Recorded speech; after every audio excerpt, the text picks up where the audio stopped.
Welcome back to Everyone Needs an Aquarius.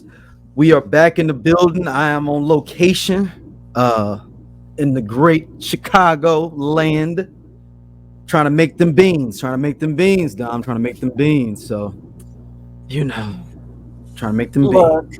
Hey, when you say you was in Chicago, I say, hold up, we didn't have this conversation. Are we recording? What's going on? No, I set up my whole schedule to make sure we record, Jack. I told them we going out to eat early. We did everything early with the company. Like I got stuff to do. Yeah, y'all not taking my whole night hanging out with y'all and shit. We ain't doing that. Okay. I'll do that with y'all tomorrow night or something. But I ain't doing it tonight. You really don't want to do that either. Yeah, I'm here till Friday, so. Oh, that's nice. That's a nice little getaway, though you working, but it's like you don't have to worry about nobody burning biscuits in the microwave. I gotta, wake her up in the morning, get her, make sure she get dressed, because she dressed herself, so I ain't gotta do none of that this time around. So that's cool. And I can sleep in. Well, I gotta be up early, but still, it's sleeping without no interruptions. I know, because when you was texting me at like 4, I was on the train. Yeah, I was like, wait a second, what the hell is going on? And I was like, do D get up at 4 every day to make sure? And sometimes you get something. I do. I get up at 5:30 in general, but I was on the train. My train was I was on the train, literally texted, And if y'all want to know why I was up, I went to Tinkle. So, and for the first time in a while, normally I be trying to stop drinking at a certain time, and I still have to go. And the only way that I really don't go in the middle of the night is if I eat an edible. And I might have to do that today. I might have to. My sleep, I looked at myself in the bathroom mirror at the doctor's office today because they had me give them some urine, whatever. Mm-hmm. I was like, oh my God, either the lighting in here is terrible or I've aged in a couple weeks. And it could be a combination of the two. But I also found out that Botox helps with your migraines and stuff. And I have migraines. Really? Motherfucker, I just saw the ad for it today. Wow. Okay. Baby, I did not know Botox. Get these little lines on my forehead filled in. Because he gave me, I got a prescription for my migraines. But they only give you 9 pills. And so I'll have to keep getting it refilled. And I was like, if Botox gonna do what it do and make me look refreshed, I'll go there. Good. All right, let's jump into our first topic. This is a local one, but it's a national topic, but locally to St. Louis. Marcellus Williams, convicted of murder, and put on he was given the death penalty in 1990. Well, the murder was the unaliving, as they say, was in 1998. I'm gonna play this case here for this. So he was executed tonight. They had been trying to fight for him not to be executed because of him being the claim of innocence. But here's the story right here. We are now under an hour away from the execution of Marcellus Williams in Bonne Terre. The Supreme Court just moments ago allowed Missouri to proceed with its plan and has just rejected 2 separate appeals. The convicted killer has maintained his innocence, leading to a host of legal maneuvers. Fox 2's Jeff Brenthal is live outside of the prison right now with what we're learning about those preparations that are now underway. Jeff. Yeah, Mandy, those efforts, as you mentioned, to spare his life have continued right up until this very hour here.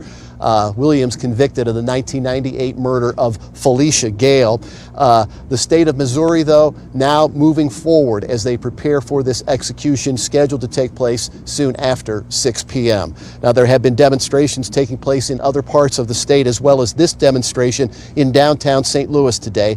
The victim in this case, a former St. Louis Post-Dispatch reporter, was stabbed 43 times, according to investigators. In University City, a memorial still stands for the victim. It appears there were fresh flowers on that marker today. Police said Williams was committing a break-in and Gail was stabbed as she interrupted the crime. It took months and a reward offer to generate tips that led to Williams' arrest. A lack of DNA evidence, questions over witness testimony, and concerns over racial bias were all factors raising doubts. But investigators say critical testimony from Williams' girlfriend was delayed because she feared for her life, saying she was threatened by Williams. Governor Mike Parson denied a request for clemency, saying Williams had a robust criminal history and was found with the items stolen from the victim. Here's what one death penalty opponent told us this afternoon. I oppose killing. Can you tell me why? I don't want to live in a society where killing seems to be the response to when people do bad things. We have a governor who calls himself pro-life, but he wants to kill. A spokesperson for the Department of Corrections shared with us a final statement from Williams. It reads, "All praise be to Allah in every situation," followed by 3 exclamation points. Now, the corrections spokesperson also telling us that Williams was given his final meal at 10:53 this morning, and it included chicken wings and tater tots. The spokesperson said that Marcellus Williams will have a religious leader with him and a mom who was also his last visitor as the state of Missouri prepares to carry out this execution soon after 6 o'clock. Reporting live from Bonne Terre, Jeff Bernthal, Fox 2 News. Whew. So I want to give a couple of more details into this. The actual family of Felicia does not want him to be executed either. They do think he did it. They do think he did it, but they don't believe in him being executed for. They don't want him to be executed for because it's like there's small possibility that he may not have done it, but so we can't execute them. And that's my thing with executions in general. If you can't have it 100%, you can't execute them. I'm not saying that they can't be convicted and not do their time, but if you got to be 100% sure for a death penalty situation. To me. Yeah, that's how I feel. I believe that.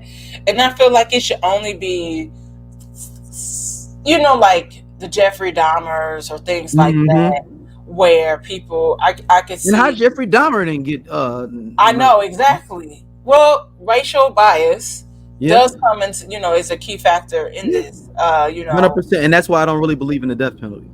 And so if you not given, what's the word? Where do the Charles Manson didn't get the death penalty?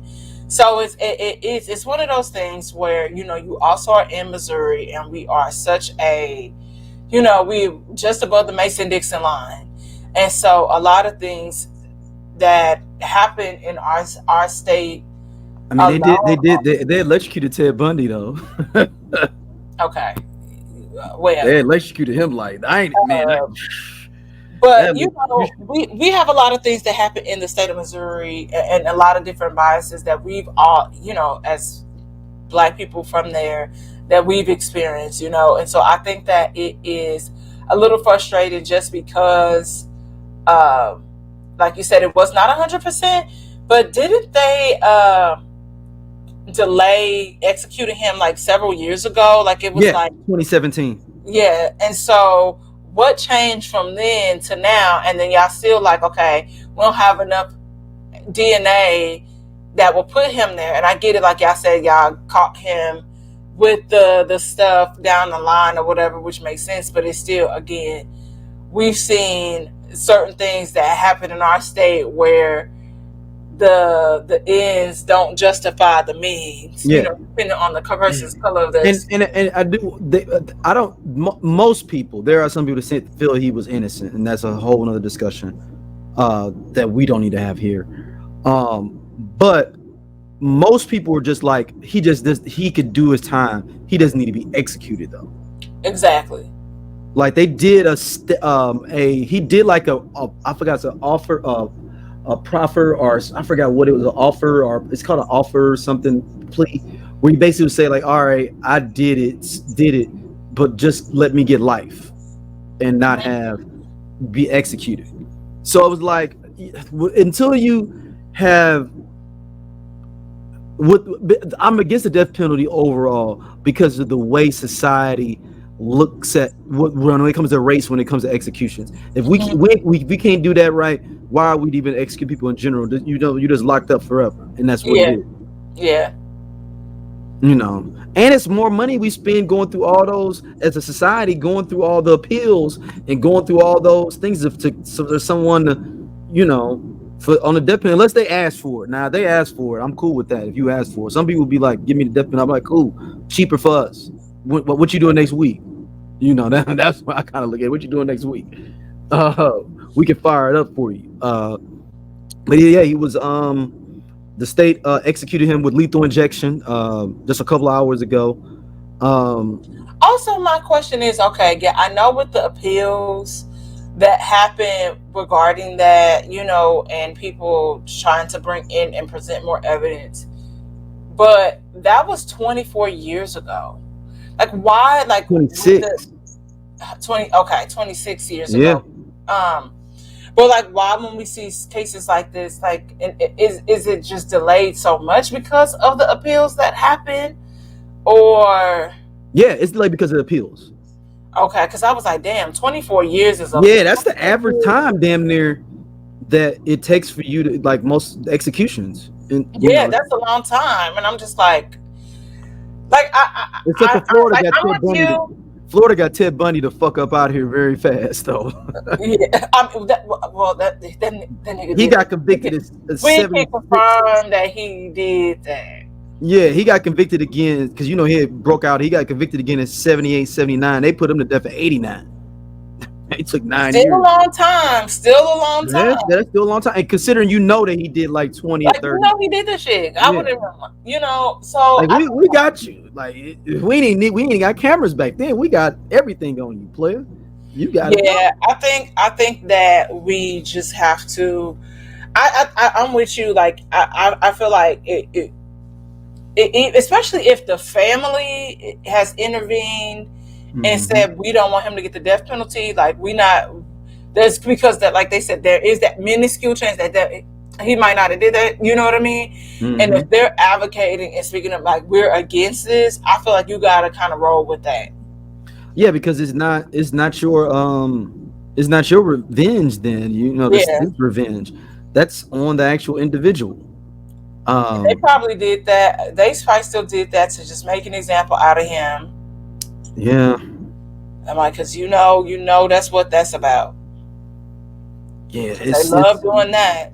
Yeah, it was. So I mean, it's a sad case, man. But I mean, another execution. Missouri has done a lot of executions. I think I believe we're in the top 5.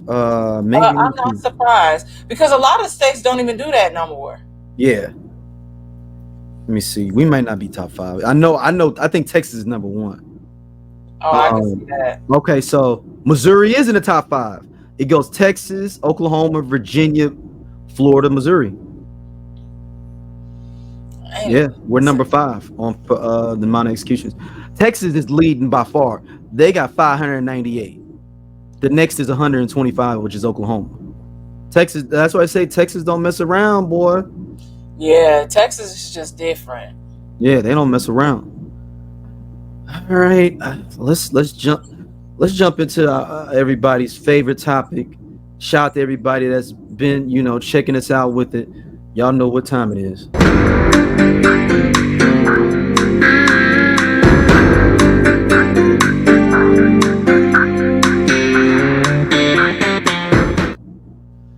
I'm gonna change this. I'm gonna ask. I need to change it up a little bit since he's already in jail. I gotta have him like maybe some jail pose or something. You want to know what's fun? I don't think I ever paid attention to how low key big that Diddy head is. I was like, it's kind of giving Mars attacks. It's very big. So lots going on in the world of Surviving Diddy. He has been denied twice of bail. Last time we were here, he was only denied once.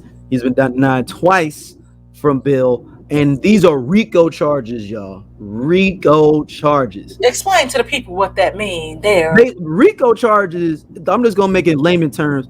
It's like Nino Brown and he running an organization. They're basically saying overall that he was using the record label as a front to front stuff to be able to do nefarious stuff, which kind of makes sense to a certain extent because Bad Boy ain't been viable in how long? But Bad Boy's a label, and you can funnel and do all kind of stuff through Bad Boy, and that's what they saying he was doing. Inter trafficking of women, abuse, you know. And look here, man, I need y'all people that are sitting there talking about what about isms, what about Hugh Hefner, what about this person, what about that person. Yo, you saw him on tape drag that woman Cassie through the hallway and do stuff like that, and you want to find a way to get around the Hugh Hefner? Like, if Hugh Hefner did it, it wasn't on camera. You saw this. This ain't no innuendo. I think people, and the feds got the feds got stuff on tape. Like, I think the alarming part is that it's real suckerish and it's particularly it's real suckerish. But I think that also, I think it goes back to how, you know, we always throw the race card into things sometimes. Like, I mean, sometimes it is true, sometimes it's not. You know what I mean? It's like when we talked about just now with the situation versus okay, these people did this, and okay, so what's that about? But also, you know, I just realized maybe some of the states that these crimes happen in, they didn't have the death penalty. Yeah, some states don't have it. So yeah. So, but also, I think that people have to realize the severity of this, and people are, you know, confused as to how you have victims, you know, even more people speaking out and saying things now. And I was like, y'all don't realize the layer of safety that now exists because he is simply behind bars. You don't realize the layer of safety that was put into place simply because Cassie filed suit. And like you said, all of this goes back to they when they got served that suit, his lawyers told him to pay the girl off, pay her off, just get it done. Yep. And he thought, and people are trying to say, oh, it's because he sued Diageo. Yeah, I've been thinking about that. It's not that. That is not. Breaks it down. Yeah, I was like, it's not that. As I said here before, and I'll say it again, and I'll say it to the day I die, sometimes people are just shitty human beings. 100%. This is literally the case of somebody abusing power to gain control. We see this happen all the time. Think about fucking Hitler. Think about all the notorious, you know, rulers. That's what they did. They abused their powers. They did all the things similar to what he did. Yeah. That does not make it okay. Just because somebody might be a great conqueror. It's like we were talking about Hannibal. Like Johnny was like, oh, we gonna name our son Hannibal. I said, now when he was raping women and killing kids. Yeah. He went over the Swiss Alps with elephants.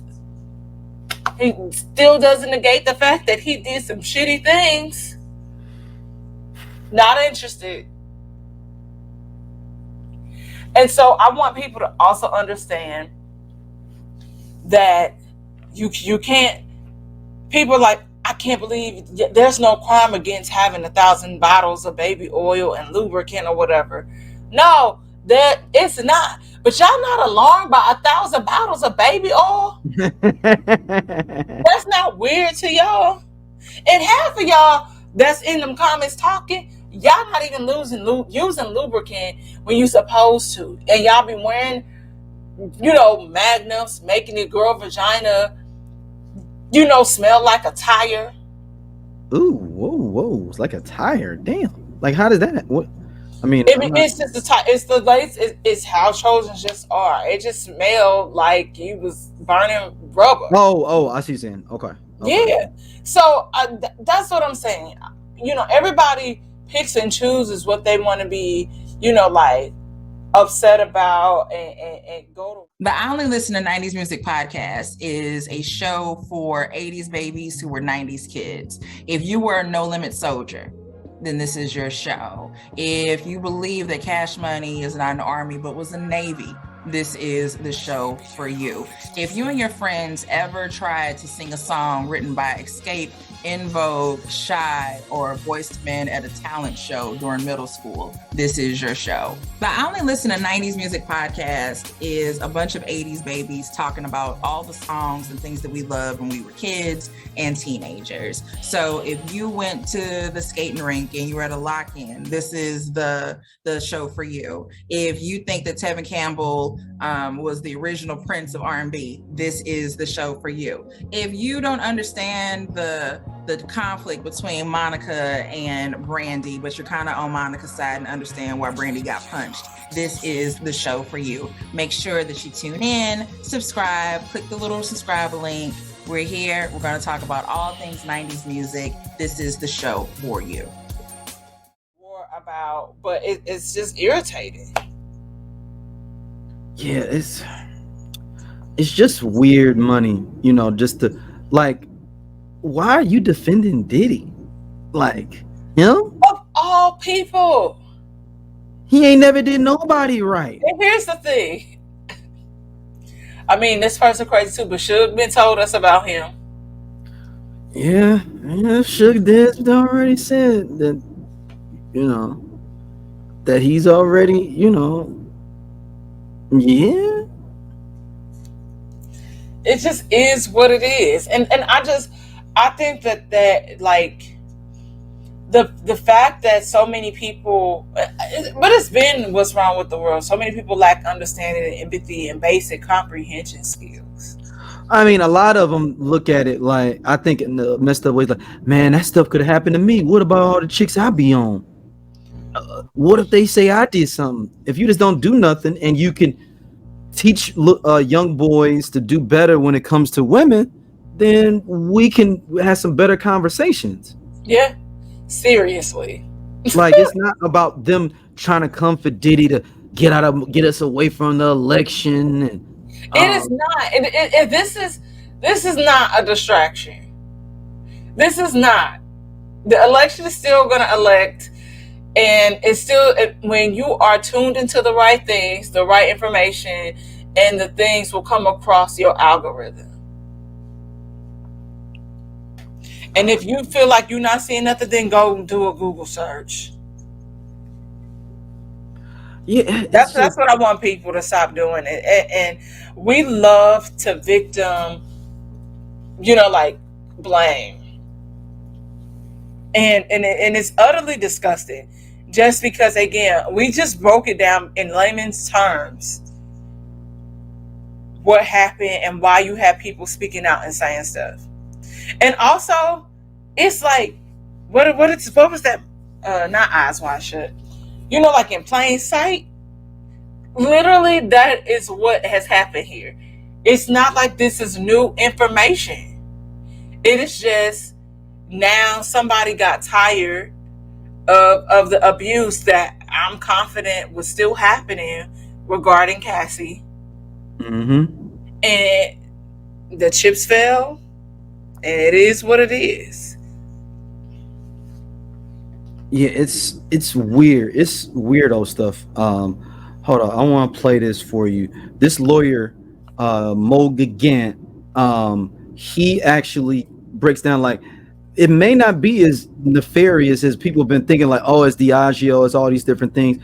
It could be just a comedy of errors of, like, this thing happened, and that basically, and he'll explain it in here, I hope this is the right one. But he explains it, but like the lawyer, the actual district attorney started looking, so like, hold on, so that happened, and they looked at, because they said that he said basically the lawyers did a thorough job with Cassie's lawsuit stuff that the DA could piggyback off of, because it was thoroughly written so well that they can be like, oh, so all this happened and you didn't settle? Let us dig into this now even more.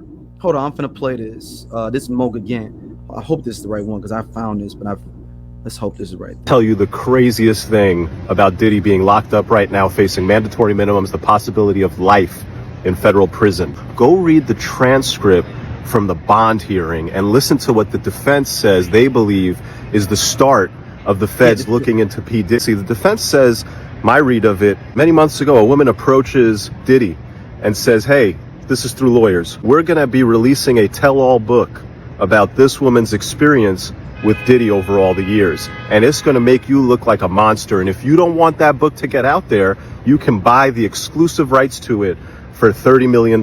Catch and kill this book. Diddy's team says no. Woman comes back with a lawyer. We're going to file a civil lawsuit against you because it's not just stuff that makes for good print. These are civil claims that we can bring and we can win millions of dollars. Diddy's team says, okay, bring the lawsuit. They bring the lawsuit, and within like hours, it's settled for, surprise, surprise, $30 million.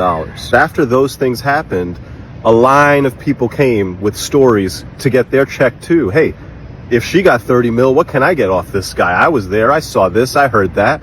And that then led to a federal investigation. See, people think, oh, somebody's out to get him. He pissed off the wrong person. It's the alcohol company that, nah. You guys got to understand that there's prosecutors out there who want big, sexy cases.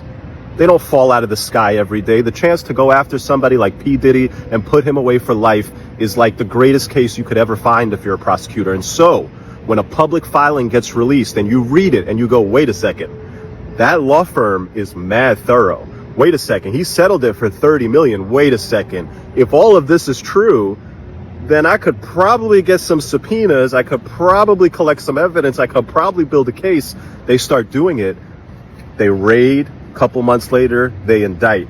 It is very possible that had P. Diddy immediately caught and killed the story by paying the $30 million that he paid eventually anyway, that story never gets public. Nobody ever comes forward, and nobody in the federal government ever bothers to look for the baby oil. Hey, he was petty for that last part. He was petty for that last part. Here's the interesting thing. We said that back in November when this all broke. I don't think, one, I think he paid Cassie more than $30 million. Two, because an undisclosed amount, she might have got off a little more, where she could still, even if she wanted to, she could still publish that book. Like I think she got a little more. And if she, probably not significantly more, but I think she got more. Because 30 mil was the first bid. Yeah. Like if I'm already got you over the barrel, then we need to up it a little bit. Right. So, but ultimately, the weird thing about that is, and it could have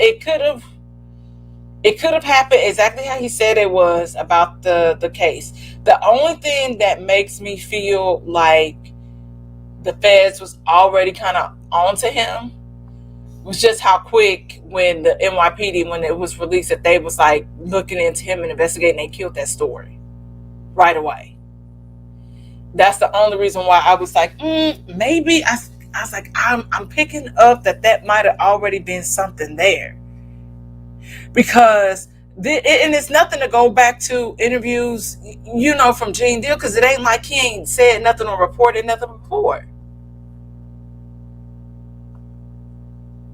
But now, and maybe it was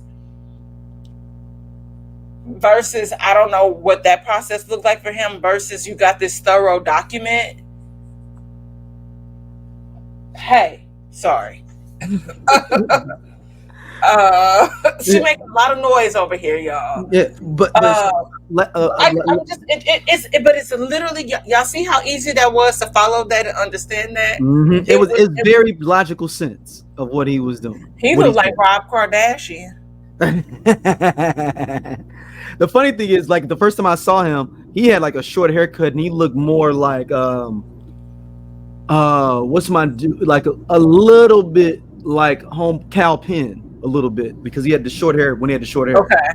He liked a lighter Cal Penn at first. But this last part, this is from Shyne, who is actually a congressman in Belize, and he's the head of the opposition party, which would be the same thing as like being the Speaker of the House of the United States. This is what he had to say about Diddy when they talked to him in his country.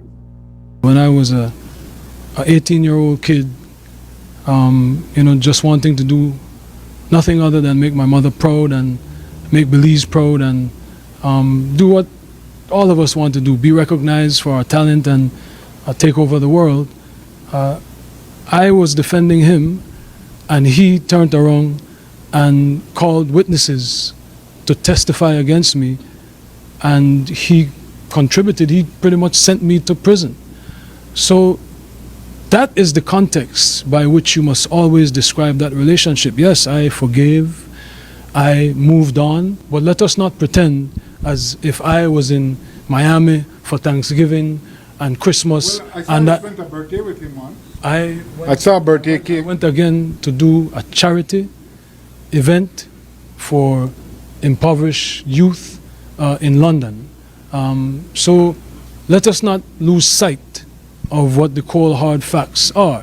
This was not someone who I vacationed with and who he and I enjoyed this great intimate relationship of brotherhood. This is someone who destroyed my life and who I forgave and who I moved on, and for the better interest of Belize, because he was in a position at that time to give scholarships and to maybe invest. I would not deny attempting to bring the investment to Belize and to bring the contributions to education to Belize, but don't distort it as if, you know, he and I were bombale. This is someone that destroyed my life, but do I take any joy or any satisfaction with what he is going through? Absolutely not. I am different than maybe other people. No one needs to fail for me to succeed. No one needs to suffer for me. In your at the height of your professional relationship, or thereafter through the reconciliation, when he was an instrumental part of promoting you through Revolt Media, were you aware of these freak-off events, and were you aware of them? Did you have any participation in them? Hold on, I'm gonna let it finish off, y'all, because it's almost done. But the fact that at the press conference, with the freak offs. the freak offs. Oh my goodness, Jules Vasquez. Hey, he called him by his full government name, Jules. Oh my goodness, Jules Vasquez. He wanted everybody to know who he was. Jules Vasquez. Were you aware of that? Jules Vasquez.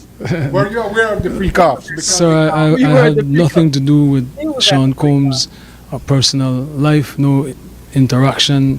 That level, everything was strictly on a professional level. All right, Dom, what you? Because how long was Shyne really around Puffy before this Not happened? that long. Not that long. And that's what we have to remember. Like you said, like the facts are the facts. And the crazy part is you know, in that situation, the girl that was she said it wasn't him. Says it was Diddy. She said it. Yeah. So which is so crazy. And it's like, how do you think that I saw who shot me in my face and you're gonna tell me he did it? Okay. Yep. And then continue to harass that young lady after that. As Grace Nas said on the song Black Zombies, I don't like the way Diddy did Shine with different lawyers. But didn't Nas go shopping with Diddy? Man, back in like 96. Still don't matter. Man, no. Nas get in and get out with you. After he figured out that you don't never see him hanging around Diddy like that. You know, it's funny because like they talking to, you know, different people and different experience, you know, people that was around, you know, during that time. And there's a clip where they somebody interviewed, I guess, Freddie from the band. Yeah. I saw some of them clips. Yeah, and he said that the whole thing with them going to juniors, him making them go to juniors, he talks about that moment and how Which was demoralizing. Jesus Christ. You say what? I said that was demoralizing. Just he said that actually the cheesecake wasn't for Diddy, it was actually for Beyonce, but they just didn't say her name because I guess that at the studio she was probably there, she was there recording. And he said ultimately it wasn't for Diddy, it was for her. But the whole thing it's like she probably didn't know how it was coming. She was like, but then, you know, likely not. I'm pretty sure about that. But they were saying that, you know, like how it was like a couple of them took a cab or something to go back. and he said to walk there. He didn't say how we had to get back. And so, like, he talked about that, and then it was like he did say, hey, I didn't say y'all had to walk back. But, ultimately, I think it's just, hey, karma caught up with him. Yeah. He thought he was going to make it out and it not be a problem. But like I said, the interesting case will be, again, goes back to what I said last week regarding the sex workers in this, where it was like, oh, you took people across the state lines to do XYZ. People get flued out all the time. But nobody gets locked up and put on IVs, but they could keep on. Oh no, not to that capacity. Yeah. But it goes back to what was in that, if they signed the NDA and what was in the NDA and what did they consent to. I think it would be a case of people really being able to speak to it but at this point. But it's criminal now. The NDAs don't mean anything because it's criminal now. It doesn't. But I wonder if there's a layer of that where they could fight and say, hey, I consented to that. I'm not gonna say. But I didn't consent to being kidnapped. but okay, so that would be a level of, okay, so was kidnapped, because he was talking about, even on Jimmy Kimmel, how sometimes they would be. He said like to lock the door. You gotta lock the door. Like they would make it uncomfortable. So people would kind of feel like, okay, it's hot in here. We've been inebriated. We're inebriated. It's hot. I'm gonna take my clothes off, and then it kind of goes from that, and it happens for like days on end. So if it's like a person that is well aware, no friends, because he should have been married. But that's what I'm saying. It's like, is he would those people, if they had called those people to testify or whatever, would they be able to speak to, I knew what I was doing. I knew that based on my experience and what I heard, I was like, cool, for a whopping however much, if he gonna pay me, cool. Because that entails, that's a level still of sex work. Yeah. And this is not me trying to find a out for Diddy at all. This is just me thinking of it from that perspective, where when you do sign certain things, and what did you sign? That's why it's always important to tell. Now, if it was somebody that was like, I didn't read it, I didn't know, then that's something different. But when it comes to, it's layers and levels. So I would definitely be following the ins and outs of this case. We'll be following it close for personal reasons. So let's real quick. What is going on with this Victoria Monet thing that you added to the docket? Okay, so apparently Victoria Monet and her baby daddy, who is this fine man, they broke up, right? So the interesting thing about it is that the internet has been buzzing that they broke up for like a while, because, she didn't post him for Father's Day or anything. She wrote in the comments, because he wrote something about being a father. It was like, we appreciate you, pretty much. And it was just that. So yesterday, we appreciate you, my brother. We appreciate you. Yesterday, they released a joint statement, and I just want to read it to y'all. Okay. I had to make the screen bigger because it's small. With good intentions, we honestly have been avoiding a formal statement about something as natural and as personal as love. We originally preferred to keep this out of the public, as announcing this publicly is sure making the pain resurface, which I get. But it's becoming more and more difficult to suppress. Yes, we have seen all the questions and our extremely false accusations of our origin story, and what we thought long and hard about whether we owed it to anyone to explain where we are as we heal. Since we understand how social media can magnify the truth or run far with untruths, ultimately we decided to be open and address this in hopes to put the questions marks to rest, and we can continue with our healing process. We spent the last 10 months trying to respectively and, privately navigate that we are no longer together. Blah, blah, blah, blah, blah. Thank you for your concern. First of all, y'all doing too much and not enough. I get it. It's so crazy that motherfuckers do a press release for them this regular breaking up. I could care less. Why do I care? I'm trying to figure out why. And here's the thing. We have to, we have to, and I'm looking at it from like a media law, PR standpoint, and I get it. You just want it, but this is just gonna make it worse. Mm-hmm. People are like, oh, she'll probably be together with Tiana Taylor. She dated Kehlani. I heard he was bisexual. When are y'all just gonna let people talk? When are y'all going to just let it be? Because y'all haven't been together in 10 months. That's almost a year. Y'all embarking upon a year of not being together.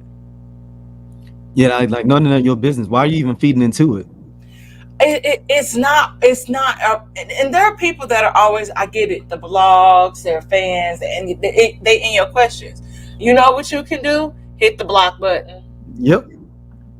Ty Davis got, I'm pretty sure, over 5,000 people blocked. You will be in her live and say, why you smoke cigarettes? She said, you know what? Get your ass out of here.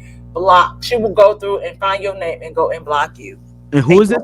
Who? My homegirl Ty. She's a comedian. Oh, yeah. Okay. I remember being on Instagram Live. Because literally you asked her, smoking is bad for you. She said, get your ass out of here and go and block you. Like, people just, we like, I think that there's a level of it where it's just like, you are still a human being. Yeah. And if it's nothing you want to speak on, like, willingly, just let it be. It is wild that y'all had to create a press release 10 months down the line. It's weird. It's weirdo behavior.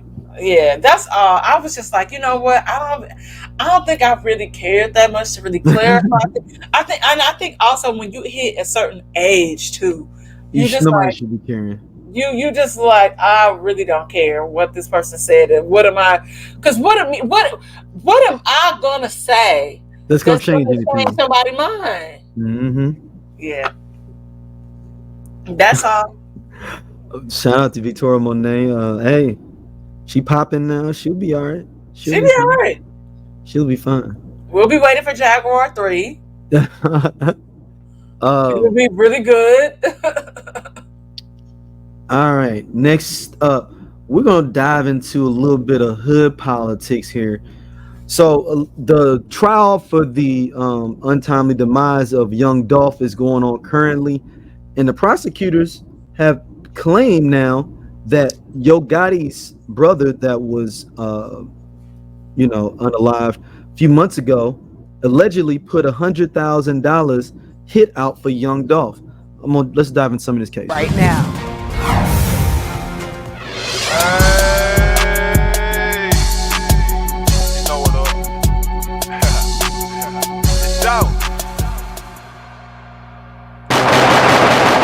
Into a shooting, 2370 Airways. We are coming on the air with breaking news tonight. Rapper Young Dolph is dead at the age of 36. And it's a great loss, man, for this city to suffer a loss this big. Justin Johnson and Cornelius Smith are, we allege, the two shooters. We wouldn't be here without strong evidence against them. It's a major case. It's a big deal. We're going to be ready for trial, and they're going to be with us. There we go. I'm just waiting for all of the facts to come out, but I do believe and I know that his justice will be served. And I know that without a shadow of a doubt, it will be served. Thank you for joining us today on Fox 13 News Midday. I'm Dominique Dillon, and first at midday, the trial over young Dolph's murder begins. Opening statements are underway, and we're already hearing major revelations from court. Assistant DA Paul Hagerman says Yo Gotti's late brother, Big Jook, put out a $100,000 hit for whoever killed young Dolph, then met with the two suspects before the shooting. Here's a live look inside the courtroom as opening statements continue. The two first witnesses will be family members. Rosalind Freeman breaks down. Hold on, you got your hand up. Pause it. Yeah, okay, wait a second. So, Yo Gotti. His brother, Big Jook. Yeah, but is he dead?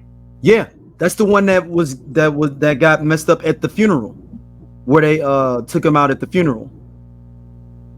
So he went to the funeral. No, to another funeral. It was another funeral. Okay. Yes. I do remember. It's all coming back. Yeah. Karma was like, yep. Real hey, quick. let it keep talking. The biggest question that remains: which suspects will we expect to see in court today?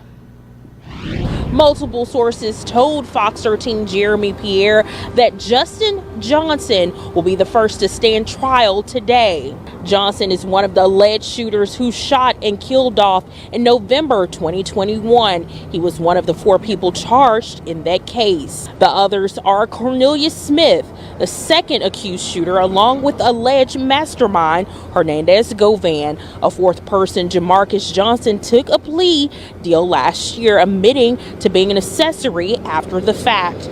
We do know that the jury has already been selected and brought in from Nashville for this trial.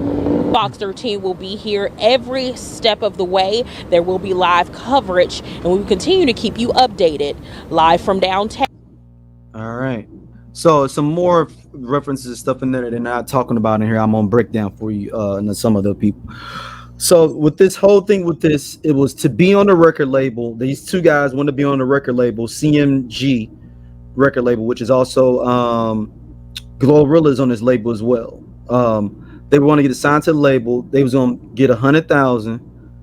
They only got like $500, $600 each, period, for this whole situation. Yes, they only got like $500-$600 each, or maybe one of them only got $500-$600 for the situation. And all this beef stuff happens from starting it all, that young Dolph didn't want to sign to CMG back in the day. And they started going at it because of that, because Yo Gotti supposedly didn't like the fact that he didn't want to sign to him and wanted to do his own thing, etc.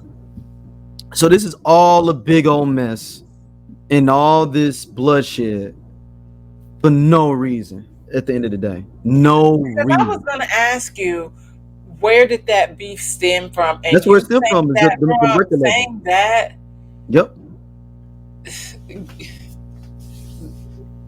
I think I am shocked. Yeah, and that wasn't like the first. Young Dolph had been shot at two, 3 or 4 different other times before this. But wasn't he shot at out here? Yeah, and in North Carolina, I believe too. He got hit them 2 times, some of them times too. I think he got hit out here. Yeah. So like man, it just don't look. It's just like it don't look good for you, Yo Gotti. Yeah, and look, I saw shout out to Mike Jones, Free Roots. He on his that's my brother. Facebook page said that basically Russell Simmons need to get out that bubble bath and go get his daughter. Well, Rev Run. Yeah, Rev Run. You know, used to do that bubble bath at the end. Yeah, you said Russell. I was like, well, Russell is Russell, not bubble Russell. bath. He in Boston. Yeah. He ain't coming back no time soon. But you know, here's the thing: is that let's be clear. Angela loves the hood boogers. Because her baby daddy, he was a dope boy, right? Yeah, and he got killed. Yeah, in his driveway. Dang. And he was in his driveway. He wasn't out and about. He was at home in his driveway and something got killed.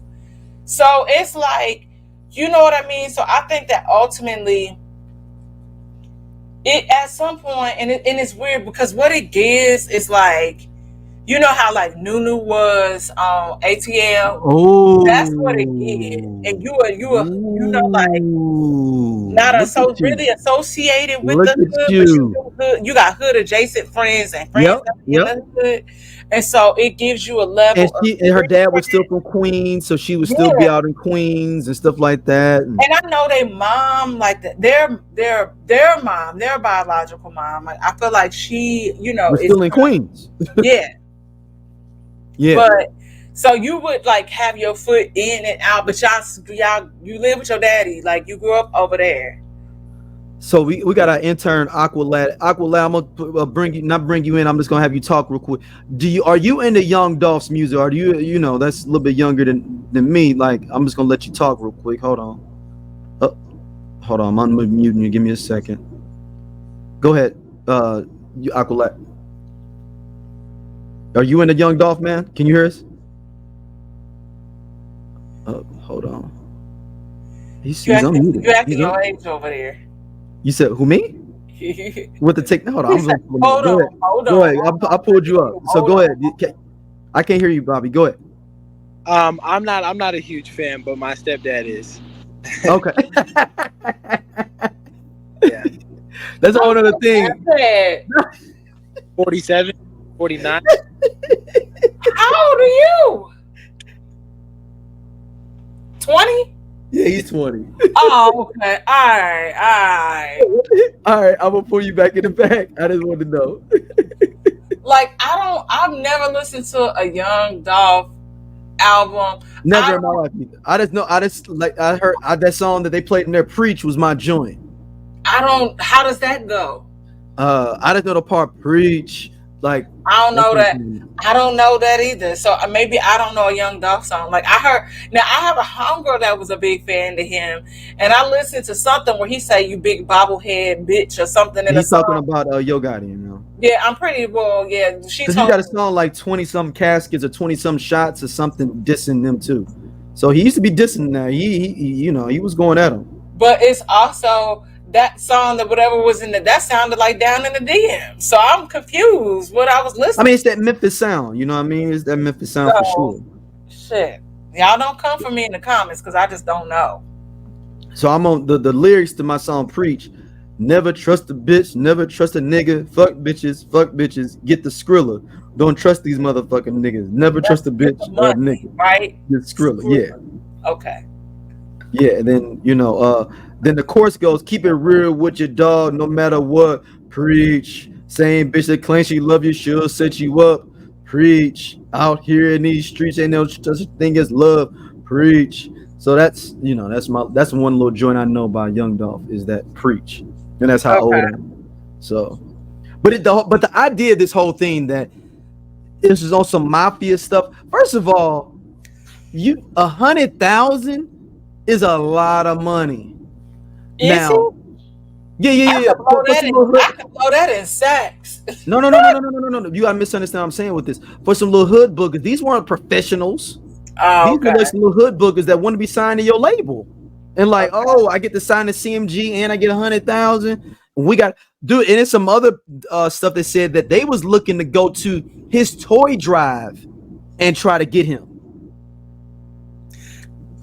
They said that they said if they wouldn't have got him there, they was going to go to the toy drive he was getting ready to go to and get him there.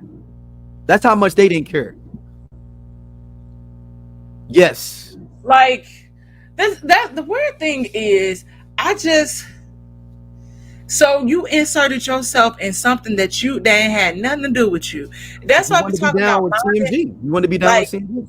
I don't care, but you didn't. So in your mind, in 2024, with the level and layers of surveillance, and the same fools went somewhere else right after it with the same clothes on without the mask on, and that's one of the ways they was identifying was the two different cameras. The camera this, and then they had the same exact outfits on another camera somewhere else. I'm Doja. They sleep. Yeah, we part of Just Posted Podcast, man. The best show on this network. Come on, check, though. Seriously, man. Just Posted. It's just me and Doja sitting back talking about what the fuck going on in the world and the streets. We said labor of love. He said labor of love. I ain't say that shit. Shout out to everybody coming to watch though, man. We really appreciate y'all. Holla at y'all later. Hey man, this nigga just tall for no reason. I'm gone. And he do regular jobs. Don't forget that.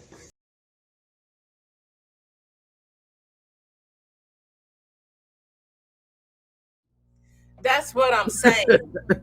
So in this day and age, it didn't cross your mind, hey, nigga, we gonna get caught. No, they don't think about that. They think we slicker. We got the Pooh Shiesty mask on. They'll never find us. We got Pooh Shiesty masks on.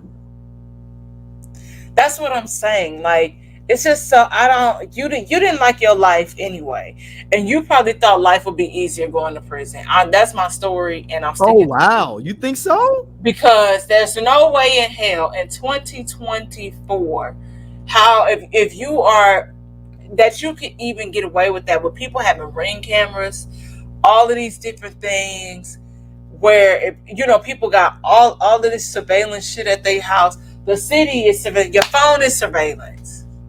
It's no way. It is not 1652.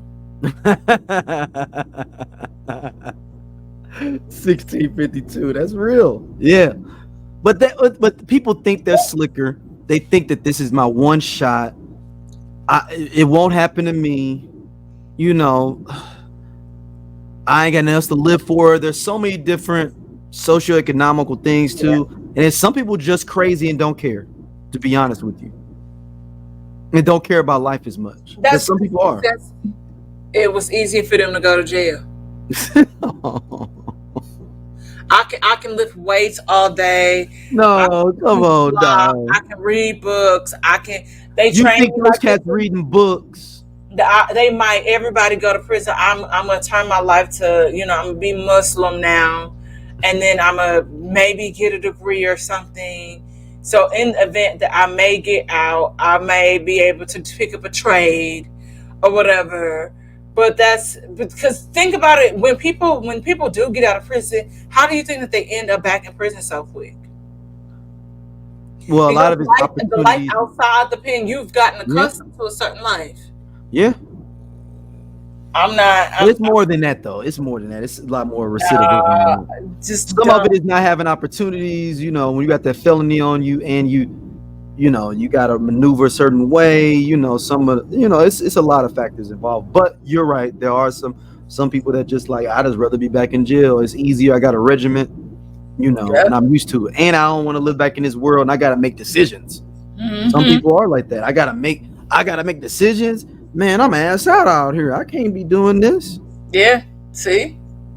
I get more props up in there, All right, this next one's gonna be a funny story. Wait, I got a question. It's go a ahead. funny question. Yeah.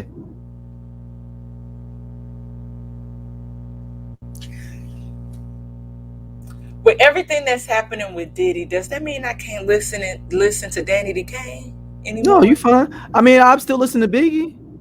Okay, because I just was like, I know that the increase of the streams went up. I think the R. Kelly thing is that the song seemed like they were actually talking about the young girls he was abusing. That's why I think that issue with his music. Okay, because I was like, I don't want to. I'm gonna give Diddy credit. I don't think he's talking about it. 18% increase in the streams for Puff Daddy since he got locked up. So I just was wondering. I was like, well, does when they say Puff Daddy, do they mean like the Bad Boy family? Right. That's what I'm saying. Because people don't listen to Biggie.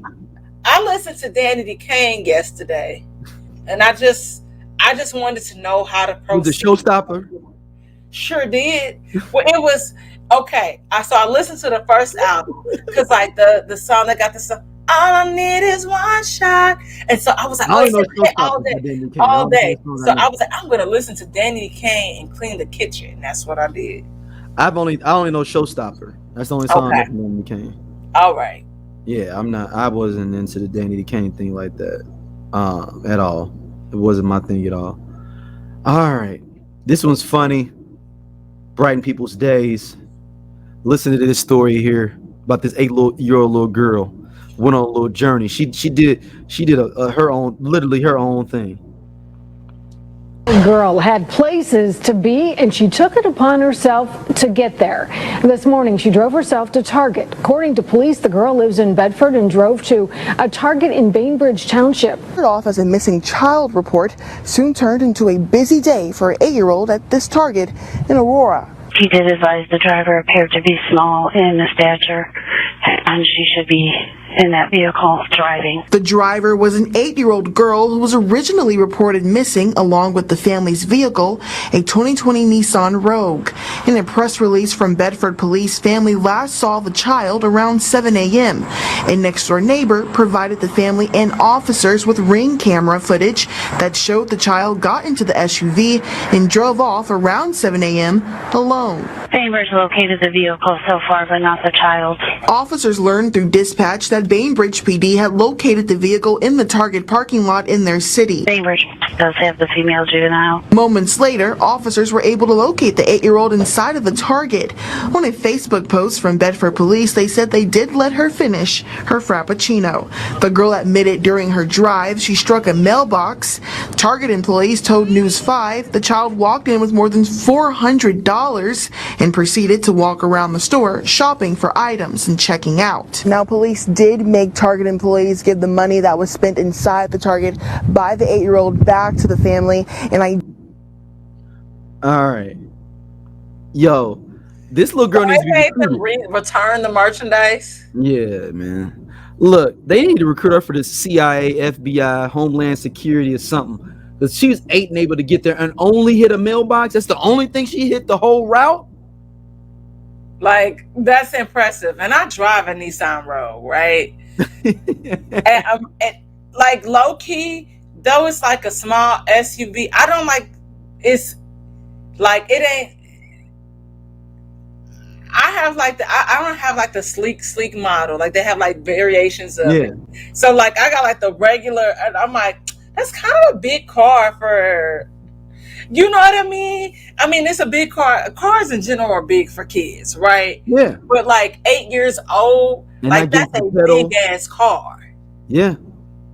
Yeah. This is impressive. Like, we need to recruit her for some of these agencies. Because also the way she was able to stealthily get in there, shop, and then after her shopping, sit down and relax and get a Frappuccino while all this madness is going around, because they ain't even tripped off that she just sitting there drinking her Frappuccino. I'm just trying to, I would like to see footage of her. I want to know what she looked like. Shopping around. Me too.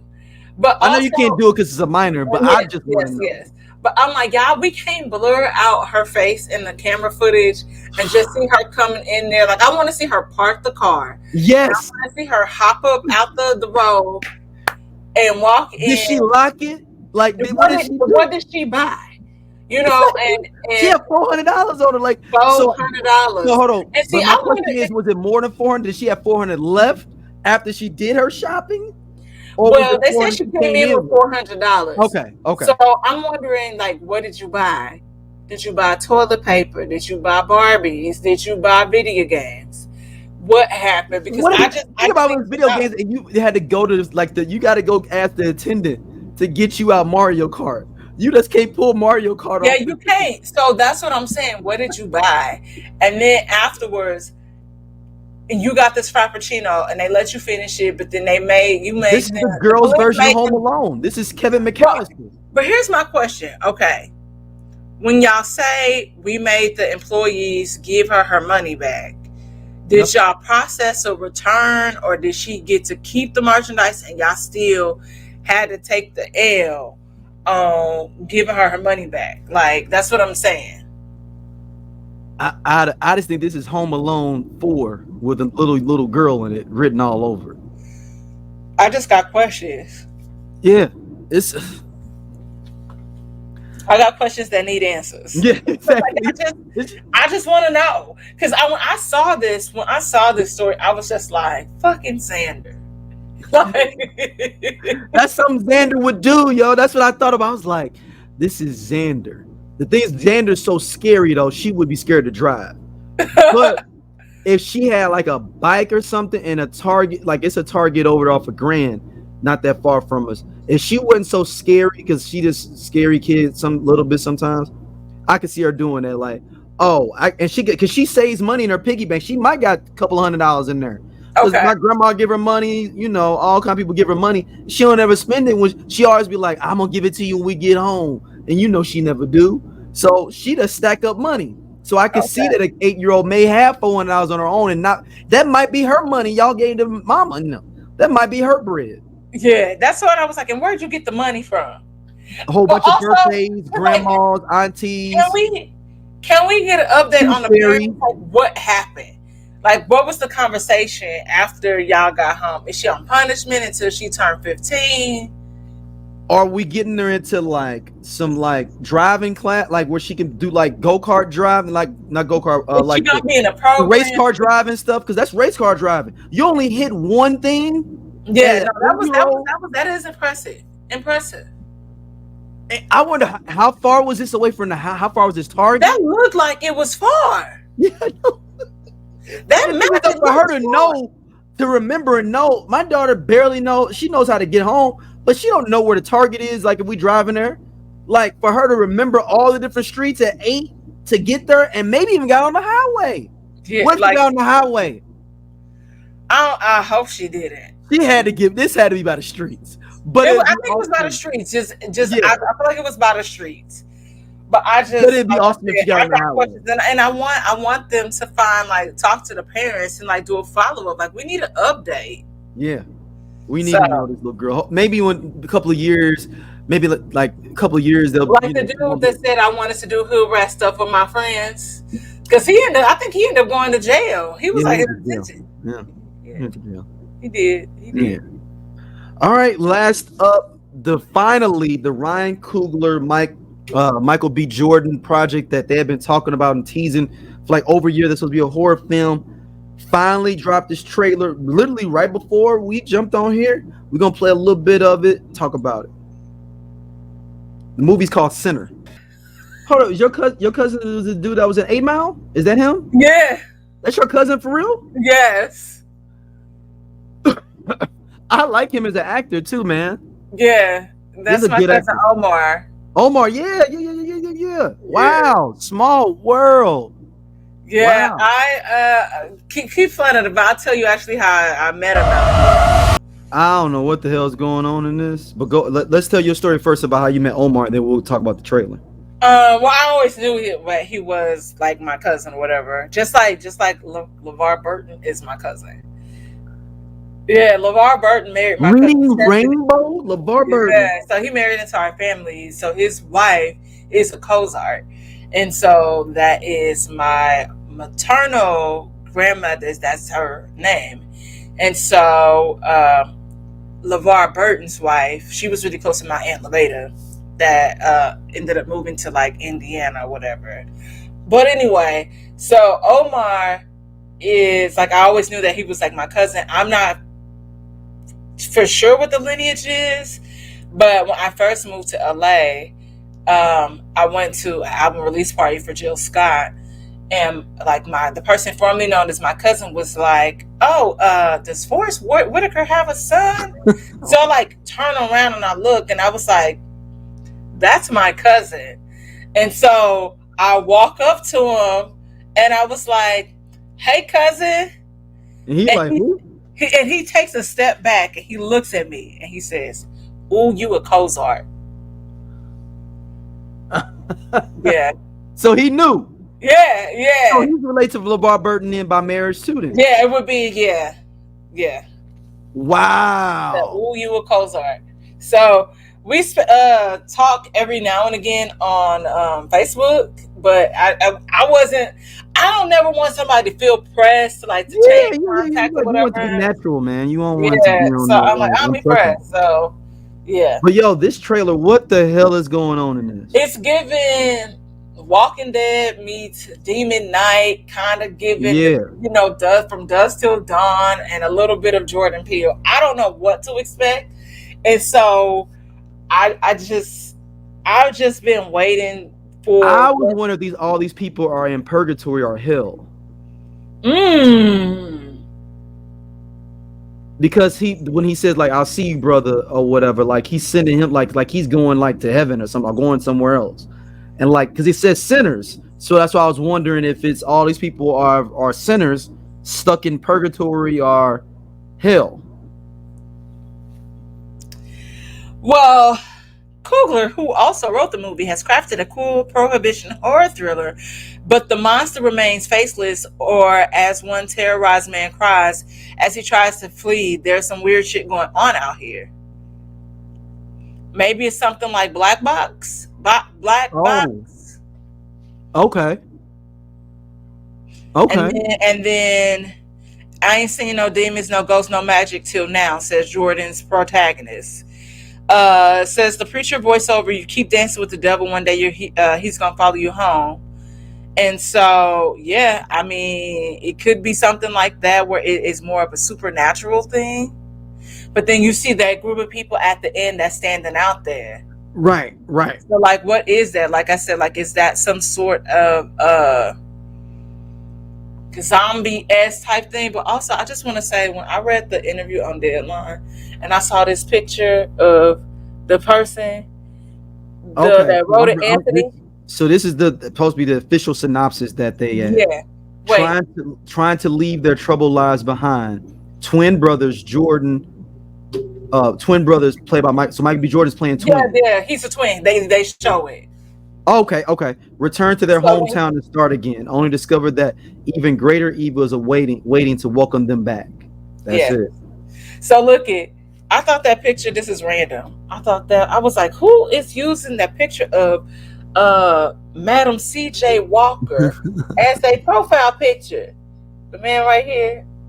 I was just thrown off. So yeah, but yeah, it looks good. I enjoy Michael B. Jordan a lot. Hey man, he's jacked up in there too. Like he's jacked up, like big jacked up. Jack me up. He rocked up. I'm like, damn, dude. Like he looks. Like he kept that cream body. I'm like, no, I think it's bigger now. But I don't know. Like I told y'all, I like that Black people are exploring the horror genre. Like, you know, I'm really, really excited for it. I hope it doesn't fall flat. I hope it is cohesively done. So it's supposed to be a vampire. Those are vampires. Okay. So those are vampires. That's what I thought. I was like, I remember reading something about some vampires when they first. When they first was talking about it, I remember that. Yeah, they said it was gonna be a vampire movie, but they didn't talk about what it was gonna be about with it. Okay, I was thinking because that clearly is not like the same. But that's what I said. From dusk till dawn, it was giving a little bit of that. Ooh, like a Prohibition, dusk till dawn.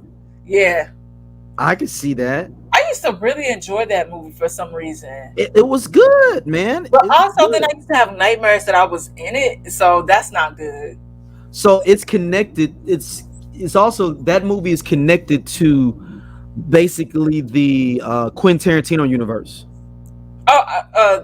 From Dusk Till Dawn. Yep, the Vega brothers are the Vegas. The two brothers are the brother of John Travolta's character in Pulp Fiction, and Michael Madsen's character in Reservoir Dogs. Okay. So they're all related to each other. So it's kind of like a Saint Elsewhere type thing. Yeah. Because I believe From Dusk Till Dawn was written by Quentin Tarantino, but he didn't direct it. I think so. I remember seeing his name on it. Yeah, he's in it. Obviously, he's in it too. He's one of the brothers. It's the Gecko brothers, not the Gecko brothers are related to the Vega brothers in some way. I forgot. But it's written by Quentin Tarantino. Yep. Hold on. I forgot the connection between the two. But I believe the Gecko brothers are related. Okay, here we go. Write a screenplay From Dusk Till Dawn.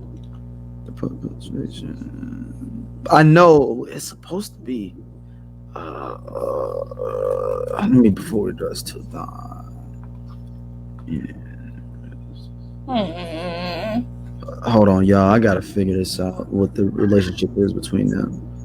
But no, I'm really, really excited while you're looking. I'm really excited for it. I would like to go to the premiere. I'm going to put it out there. It doesn't come out until March. That gives me enough time to be active enough and maybe land an agent or somebody, and they'll send me and to the premiere, and then I can snooze with Michael B again. Hence the again. So I'm like, can we be friends? Let me be Tahir. Can I be your friend? always be laughing at him when he do that, but I'm like, you know what? You right.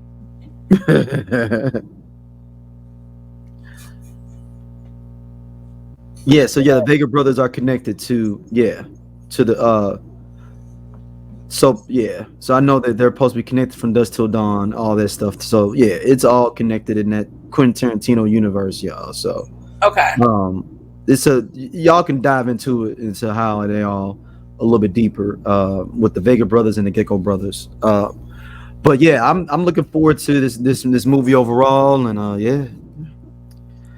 All right, Dom, where can people hit you up at? Y'all can hit me up at St. Angeles on YouTube and Instagram. You can put my stuff in the bio. Yeah, it's in the bottom anyway. The description. And that's it. Like, I don't really have much of else going on. Just working on other, like projects and stuff. We recorded a really bomb episode that'll be coming out the following week after this one. So I'm super excited about that. Just try not to be stressed. And now I have to get my A1C levels down. Hey, I don't want to be diabetic. We getting up in age, yo. It's the fucking Starburst jelly beans. They crack, man. You're laughing. I'm serious. Don't eat the Starburst jelly beans, y'all. They probably gonna bring them back out around the holiday. Target sell them in like a candy cane sometimes, where it's the green and just the red. So yeah, that's it. It's good though. They fire. It's better than the regular Starburst? Yes. Damn. Okay. Regular Starburst can be messing hard on your teeth and stuff. Yeah. Taffy. Man, this shit. Yeah, the other way ain't the same. It's just don't. I gotta stay away from them. All right. Thank y'all for listening. As always, we will be back. All right, peace.